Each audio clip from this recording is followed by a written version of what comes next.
Deixa eu só fazer um anúnciozinho. Essa semana, na sexta-feira, está sendo lançado oficialmente esse livro, Casamento, o desafio da felicidade em meio às imperfeições. Eu aconselharia você levar para tentar te ajudar,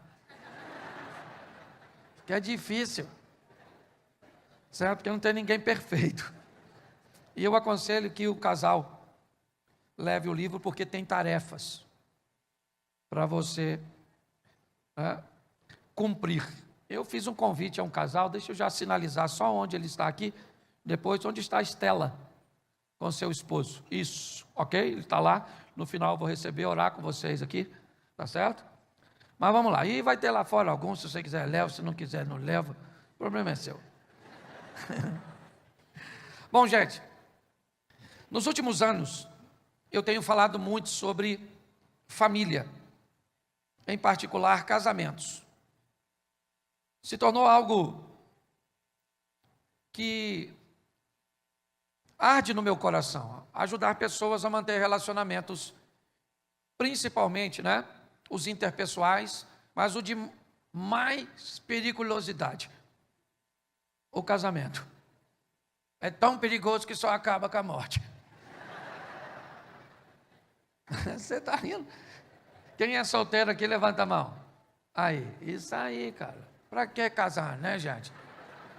Tão bom a liberdade. Você que é casado, levante a mão. É isso aí. Meus sentimentos. Deus te dê força. Certo? A maioria de nós estamos incondicional, semi-aberto. Sai para trabalhar de manhã, volta de tarde, tem um encontro íntimo lá uma vez ou outra.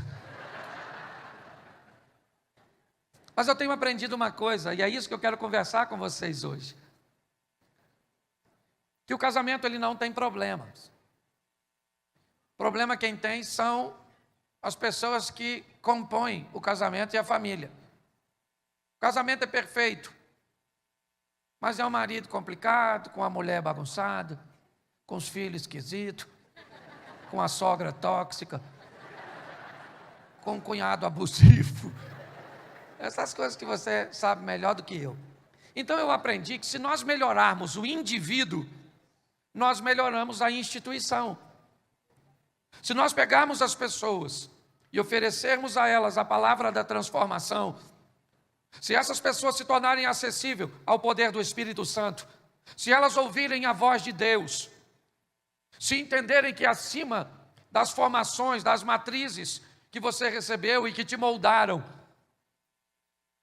das frustrações, decepções que você enfrentou, ainda numa fase de formação, e que estabeleceram sobre você comportamentos desafiadores, eles podem ser vencidos pelo poder de Deus.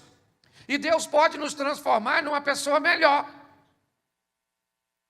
Então não tem essa desculpa de que não dá para melhorar.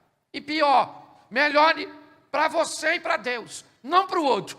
Porque se você quiser melhorar para o outro, corre o risco dele não merecer a melhora. E aí tu não melhora porque o outro não merece. Tem gente que só melhora se receber um prêmiozinho, parece uma foquinha. Faz um númerozinho e vai para um cantinho, receber uma sardinha. Não é assim que se vive. Melhore para você e para Deus, para que o nome de Deus seja glorificado através da sua vida. Aí se o seu cônjuge não melhorar, Deus que o leve. Mas a Bíblia não ensina isso, né? A Bíblia diz, não os peço que os tire do mundo, mas que os livre do mal. Mas às vezes dá para, Senhor, não os peço que os livre do mal, mas que os tire do mundo. Então quero te mostrar algumas coisas, vou fazer algumas aplicações no contexto familiar, mas eu preciso que você entenda primeiro que você não está aqui à toa, você está aqui porque Deus te trouxe aqui. E se tem alguém que não perde tempo e é altamente intencional, esse alguém é Deus. E Ele te trouxe aqui, foi para falar com quem veio. Porque tem gente que quando a gente começa a pregar, a mulher fala assim, nossa, meu marido tinha que estar aqui. Ah, Deus errou. Ao invés de trazê-lo, trouxe você. Tem gente que vem no culto e acha que a mensagem é para quem não veio. Então a mensagem é para você mesmo, para a senhora sair daqui, uma sogra melhor, uma esposa melhor, um filho melhor, um pai melhor, um irmão melhor, um cristão melhor, através da palavra de Deus e do poder do Espírito Santo. Posso ouvir um amém? Amém. E onde tudo isso começa? Na Bíblia. Então eu vou te dar informações para indivíduo, depois eu vou migrar para o contexto familiar. Mas Gênesis, eu vou falar tudo em Gênesis só para ficar fácil de você achar. E vou usar o capítulo 1, que aí não tem erro. Se você falar, não achei Gênesis 1, capítulo 1, morre. Esse dia eu estava num culto e aí eu vi um pessoal distraído, eu falei, abra sua Bíblia, no livro de Abraão, capítulo 3, versículo 17. Aí eu estou vendo um pessoal procurando, e eu estou quieto. De repente o cara olhou para mim e falou, mas não tem. Depois de procurar bastante, como quem diz, o senhor falou errado. Eu falei, errado, foi você que procurou. Gênesis 1:1. No princípio, criou Deus os céus, os céus, os céus, os céus, os céus. Senhor nosso Deus, continua falando conosco. Fala conosco não aquilo que queremos ouvir, pois isso é muito pouco. Fala conosco aquilo que precisamos ouvir. Que o Teu Espírito tenha acesso ao nosso coração, que todas as reservas, todas as preocupações, todas as distrações caiam por terra. E que a atenção agora esteja direcionada para o Teu trono, para a Tua voz, para a Tua palavra, em nome de Jesus. Amém, glória a Deus. Amém? Amém. Esse texto precede a criação humana. Esse texto é um texto onde Deus começa a criar o cenário cujo qual Ele deseja que seu filho viva. Como toda pessoa que está prestes a ter um filho, ela prepara toda a estrutura para que isso aconteça, toda a logística é montada para receber este bebê. É um quartinho, as fraldinhas, são as roupinhas, as mamadeiras, é a cadeirinha, o bercinho. Tudo está sendo preparado para receber a criança. Quando Deus vai criar o homem, antes de criar o homem, Ele cria o ambiente, muito mais que o ambiente, os princípios, quais o homem ou seus filhos deverão cumprir. Para quê? Para ter uma vida excelente nessa terra. Para que vivam uma vida de satisfação, de prazer. E por que isso é necessário? Porque nós estamos envoltos numa grande nuvem de testemunhas. Para que todas as vezes que as pessoas olhem para nós, que vivemos segundo os preceitos e os princípios de Deus, vejam que vale a pena obedecer a Deus. Porque obedecer e cumprir os princípios de Deus trazem organização para a nossa vida. E os princípios, eles estão aqui. Aliás, o verso 1 diz, no princípio, para começar tudo, quem vai viver na terra precisa entender que é céus e terra, e não terra e céus. Quem vai viver aqui precisa entender que o céu sempre terá prioridade, que o céu sempre vai vir primeiro, que agradar a Deus importa mais do que agradar os homens, que impressionar a Deus vale mais do que impressionar aos homens, porque a Bíblia diz que é céus e terra, e não terra e céus. Aí às vezes nós queremos viver mais focado em agradar pessoas, impressionar pessoas, nos apresentarmos para as pessoas do que para Deus. Se você viver desse jeito, você é um eterno infeliz. O céu sempre vem primeiro. No princípio criou Deus céu e terra. Buscai primeiro o reino de Deus e a sua. Juntai tesouro no céu, onde ferrugem, traço e ladrão não pode roubar. Céu, sempre, tudo que você vai fazer, procure uma informação lá de cima. Vá direto na diretoria. Fala com o chefe dos crentes. Mas as pessoas estão muito focadas, sabe, em impressionar os homens. Quer viver bem, meu filho? Tudo que você vai fazer, tudo. Mas pastor, que vida chata. Eu tenho que falar tudo com Deus? É claro que não. Você tem livre-arbítrio, mas aquilo que é importante você tem que falar. Porque tem coisas que você pode errar, sim ou não? Por exemplo, endereço. Sal na comida, pode errar? Pode. Joga fora e faz outro. Pode errar no casamento?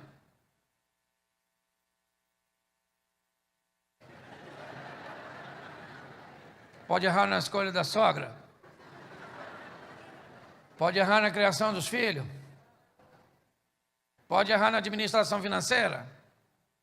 Pode errar na hora de escolher Deus? Se não, ó, se lasca. Então, céu sempre vem, primeiro, agradar a Deus. Se Deus estiver satisfeito, e Deus não se preocupa com o resultado, cuidado com isso. Vamos lá voltar. Vamos imaginar o povo saindo e Moisés liderando. Que negócio maneiro, né? Moisés está lá na frente, Moisés era o cara.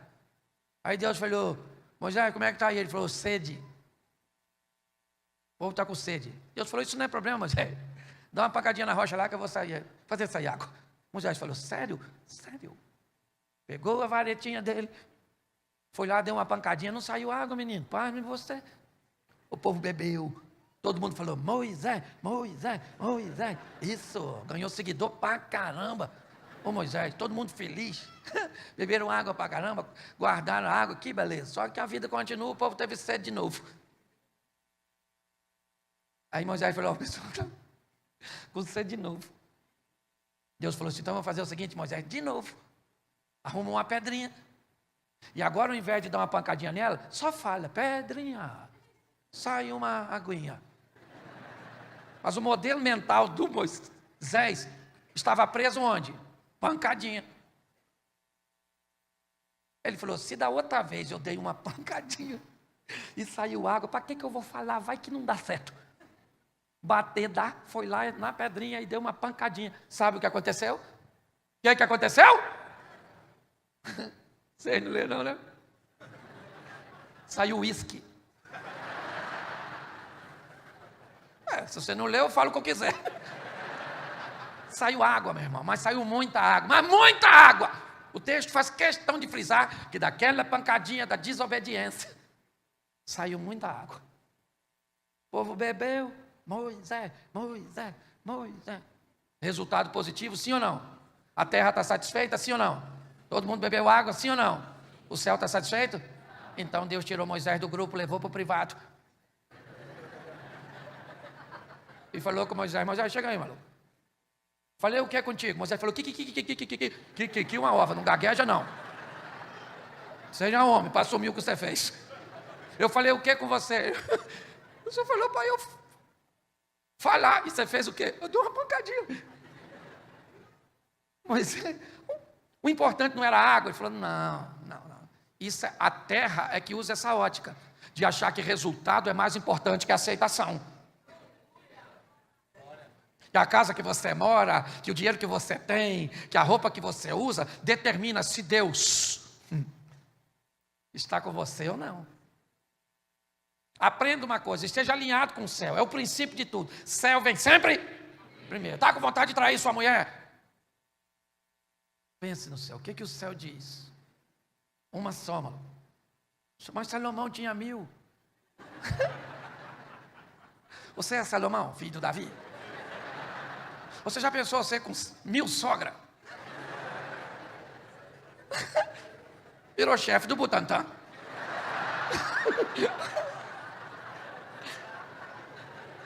Liderar as serpentes. Eu não. Você consegue entender? Tudo que você vai fazer, tudo que você considera e que é de suma importância, se alinhe com o céu. Amém? Então pare de querer impressionar as pessoas. Impressione até as pessoas depois de impressionar o céu, de obedecer a Deus. Importa mais obedecer a Deus do que obedecer aos. Que isso fique claro. É princípio. Quem vai viver nessa terra precisa entender que Deus tem que estar contigo, satisfeito, emparelhado. Que aí quando você chega, ele chega também. É assim que funciona. Só que estava tudo escuro, gente, olha só. Tudo escuro, terra sem forma e vazia. Ainda no versículo 1. Que se você colocar o capítulo 1 de Gênesis e o 2 na sua vida, eu vou te falar uma coisa. Só os 2 primeiros capítulos já vai dar para você uma vida extraordinária. Está tudo escuro, sim ou não? E Deus começa a criar. E o que ele disse? Disse Deus haja. Deus começa a chamar à existência as coisas que não existem, como se elas já... Isso lembra alguma coisa a você? Fé. Sim ou não? Sim ou não? Deus começa a estabelecer mais um princípio, chamando à existência as coisas que não existem, como se elas já existissem. Deus está estabelecendo o seguinte princípio: meus filhos viverão aqui, entendendo que os céus vêm primeiro que a terra, e que eles vão precisar entender que precisarão viver porque o justo viverá. Sem fé é impossível. Entendeu? Por isso que é importante crer em Deus. Eu não acredito em Deus, não acredito em fé, não acredito em nada. Beleza, você tem todo o direito. Quando chegar lá, fala com Satanás. Porque se não tem fé, não entra no céu. Sem fé não vai. Mas lá no inferno entra. Chega lá e fala: caraca, diabo, não acreditava em tu não. Ele vai falar assim: que é isso, rapaz? Eu sempre estive aqui. Prazer em conhecer. Ele trouxe uma roupinha fresquinha, que aqui está quente. E mais maneira que todo mundo vai ter que passar lá para ver Jesus. Eu imagino Jesus sentadão, e nós tudo passando. Pensa nós passando, Jesus olhando para nós, vindo assim, andando na direção dele, fazendo assim, ó.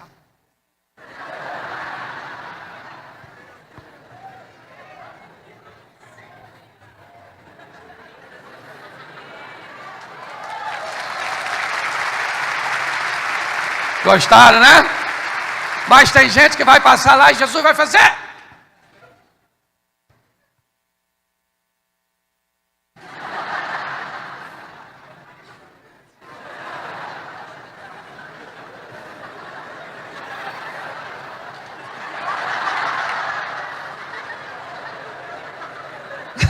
Cuidado, você pode estar rindo de você. Cuidado, eu brinco com isso. No céu nós vamos ter 3 surpresas, lembra? Qual é a primeira delas? Cheguei. Caraca, eu vi. Estou surpreso. Segunda surpresa: você aqui. Nossa, o sistema de qualidade falhou. E a maior surpresa: cadê fulano? Faltou. Você está rindo? Mas é sério. Fé. A fé torna tudo é por aquele. Gente, entenda a palavra por favor. Possível não significa que Deus vai fazer. É só possível. Aquilo que é impossível torna-se possível para aquele que tem, mas não é a garantia de que ele vai fazer, porque ele é soberano, faz se quiser.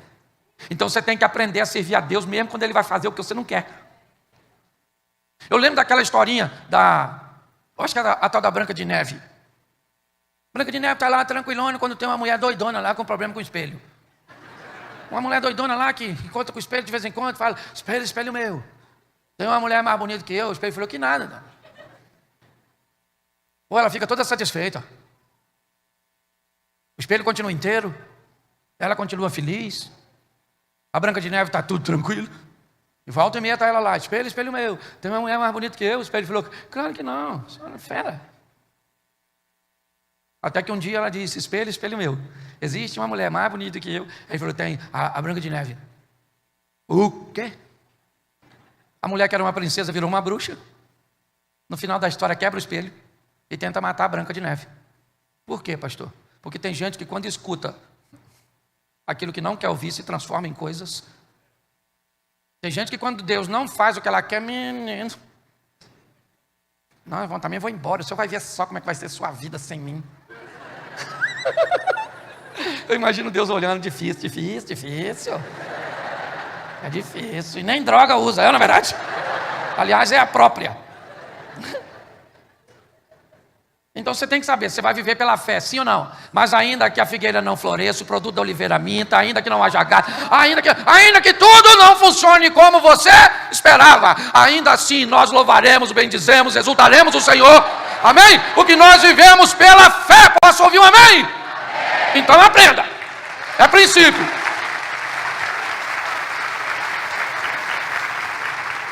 Terceiro: e disse Deus: haja luz. Guarde isso. Porque está tudo escuro e Deus, antes de fazer qualquer coisa, clareia. Por quê? Porque quem faz as coisas no escuro normalmente não faz bem feito. Traga claridade, menino. Quer montar um negócio? Ilumina, traga conhecimento, informação em torno daquilo.